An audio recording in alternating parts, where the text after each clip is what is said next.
وزیر اعظم عمران خان کی زیر صدارت وفاقی کابینہ کا اجلاس جاری ہے۔ دوپہر سے جاری اس اجلاس میں وزراء کی کارکردگی کا حساب کتاب لیا جا رہا ہے۔ آج کے اجلاس میں وفاقی کابینہ میں رد و بدل کیا جائے گا۔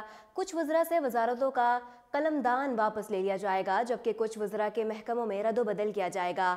چند وزرائے مملکت کو وفاقی وزیر بنائے جانے کا بھی امکان ہے۔ ذرائع کے مطابق وفاقی کابینہ میں چند نئے ارکان بھی شامل کیے جائیں گے۔ اس حوالے سے سینیٹر فیصل جاوید اور سیمی ایزیدی کے نام گردش کر رہے ہیں۔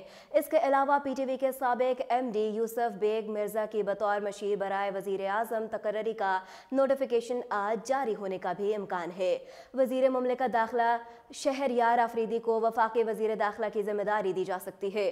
وزیر اطلاعات کی تبدیلی کی صورت میں شفقت محمود اور فیصل جاوید مضبوط امیدوار ہیں۔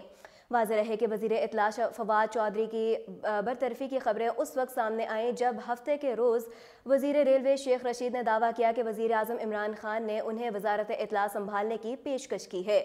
وزیر ریلوے شیخ رشید نے کہا کہ وزیر اطلاع فواد چودھری لندن میں پکنک منا رہے ہیں، انہیں پاکستان واپس آنے کا کہا گیا ہے۔ شیخ رشید نے اپنے اس دعوے میں کہا ہے وہ پہلے سے ہی دن رات محنت کر رہے ہیں، ایسے میں وزارت اطلاعات کا بوجھ نہیں سنبھال سکتے۔ تاہم بعد ازاں جب یہ معاملہ میڈیا پر سامنے آیا تو وزیر ریلوے شیخ رشید نے اپنے ہی بیان کی تردید کرتے ہوئے کہا کہ وہ تو مذاق کر رہے تھے۔ فواد چودھری ان کے بھائی ہیں، ان کے خلاف کسی بھی قسم کی سازش کا کبھی حصہ نہیں بنیں گے۔ وزیر اعظم خود پیشکش کریں تب بھی وزارت اطلاعات نہیں بنیں گے۔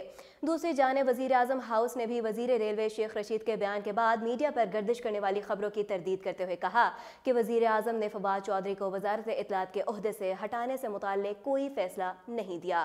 اردو پوائنٹ سے اب تک کے لیے اتنا ہی۔